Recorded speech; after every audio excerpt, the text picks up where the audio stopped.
So you guys were I'm hearing a lot of you guys wanted a theme song shortened, so here we go.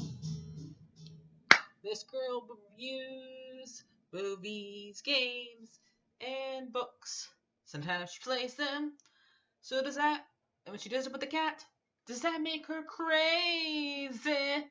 Does that make her crazy? Probably. So, it's shorter. There you go. Crazy Cat Lady or Martha Butler does not own any trailers or pictures. I use them under fair use, educational, for education and entertainment purpose.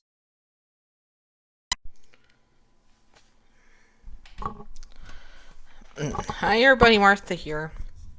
So today we're doing Marvel's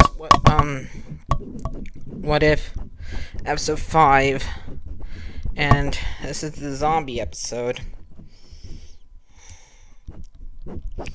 And so this one, I thought this one would not take place during any movie. I thought this would be just when I first heard about this story, I thought this would be a zombie horror movie, which is kind of is basically, but it does take place during a movie, just a different twist. It starts off right when Bruce Banner drops off after when he's coming back from being on Thor's spaceship after Thanos attacked it during Infinity War. So instead of seeing Doctor Strange and Wong and there after he crashes for the Sanctum Tora, and the scene's pretty close to that scene. They mirrored it pretty perfectly. He does say like Thanos is coming, but instead of saying it's two people, nobody's in the room. And he goes outside and he ends up like getting like a suit, getting I guess one of Wanda's clothes, shirts, and he ends up walking outside, and the two ones that came up before, the two Thanos guards came and did the entire speech they did in that movie about you're gonna have glory about being attacked by Thanos, yada yada yada. And instead we have Tony, Doctor Strange, and Wong interrupting and biting those guys and turning them into zombies. And also Hulk is this time still not able to. Bruce is not able to turn to Hulk still. Except for nobody's embarrassed by it. And so they try to go after Bruce next, but the cape, since it's a cape, it can't get turned because it's a cape. Comes in or cloak comes and saves Bruce, and so does Peter and Hope. And they take him back to their hideout with the cloak following back, and they have like a little video where how to survive a zombie apocalypse, where we see two other people who are basically psych friends of the superheroes, Happy and Kurt. You don't remember who Kurt is. I have a hard time remembering who he was until he said until later on he told everybody about the Banshee thing. Like, oh, you're one of those guys, one of the Scotch friends that is part of that they broke into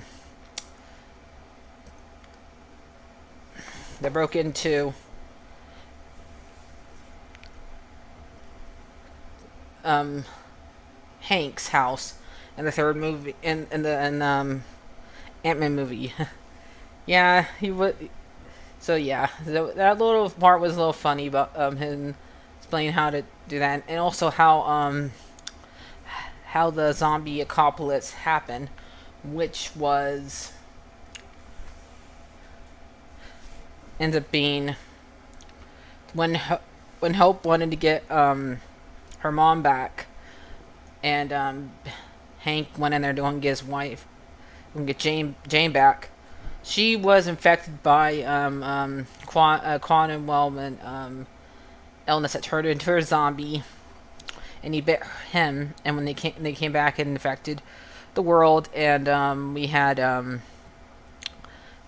Tony, Steve, um, Black Widow, T'Challa, and Hawkeye attacking on the bridge, trying to save everybody, and trying to get rid of all these zombies. And instead, they all get infected by them. So that just made it a lot harder to deal with stuff with a lot of the superheroes. Now zombies, which these zombies are a little more smarter than a lot of zombies really are. Like a lot of zombies are not really that smart, but these ones really are smart. Since they're still able to use their superpowers and still able to throw things still. So yeah, they're not the dumb zombies. They actually still can think, since they are able to, like Hawkeye's still able to able to shoot bow and arrows. Tony still can use his robot. You can still use the Iron Machine. Both Wong and Doctor Strange can still use magic. Steve can still throw a shield, etc. And pretty much, if you had a power, or if you knew how to do something when you were alive, you know how to do it when you're dead in this world, I guess. So it doesn't take away that a part of it. So there's that. So these ones are pretty more powerful than the regular zombie. What do you think about that? So the other ones are still here besides the ones I named before. We also got Sharon, Bucky. I always have a hard time remembering her name. The guard that was with T'Challa. I always have a hard time remembering her name, but she's there too. So and I think that's basically it. And they decided there's a cure out there, so they're gonna go to where the tower where Amanzola it was, and during Captain America Winter Soldier, there's apparently a cure there, so they end up heading there, going through by using a train, and they all had to start it up and get back working again, because it's not working very well. So Peter had to go outside and start pulling it, and while everybody else is trying to start it, and they do split up, which is not a good idea. Do not split up. And we have a little attack from two zombie people, Hawkeye and the Falcon, and they end up coming the Falcon in half, and Happy gets dragged away, sadly, and Sharon gets to take in the little armament thing that's from Winter Soldier, from Civil War, that Tony used when he first fought Bucky. That little hand iron shooter. So, and Sharon almost gets turned, but they all get back on the train, the little train, and end up leaving. But Steve gets on there as a zombie, and poor Sharon gets bit, and Bucky, we did see him on the trailers, um, throws the shield back at him after Steel's throw the shield at him and cuts Steve in half. And he does a little mark that he made in um Winter Soldier about the tides being broken. So they make it to where they need to go. And there was also another zombie that was there that ended up eating poor Hope, as Hope was trying to get away from it, and she broke it in half in it, but she ends up eating. She ended up got a cut after so she may be infected, and Peter tries to make her make her feel better by being upbeat like he is always, and she asks him, "How can you continue being upbeat after all this?" Like, well, somebody has to. It's the only thing that helps keep him going is him being upbeat. And so they end up making as far as they can. The train won't make any further, and so since Hope might turn anyway, she becomes a giant, which we never see her. We're not seeing her turn giant yet, so this is the first time we've seen her do it. And she walks them over and lets them get over the fence, and we find after then she lets them turn her, and she even stays giant later for the whole entire time she's during this too. Even when she turns into a zombie, she's a giant zombie. No. And we find out the zombies can't go past the fence because Vision with the Mind Stone is stopping the zombies from going over, and he can't turn into a zombie because he's a robot, basically, and they don't want to go near him anyway. And we find Scott, who was also turned earlier, but he's just ahead. It's basically super, especially you guys seen Futurama.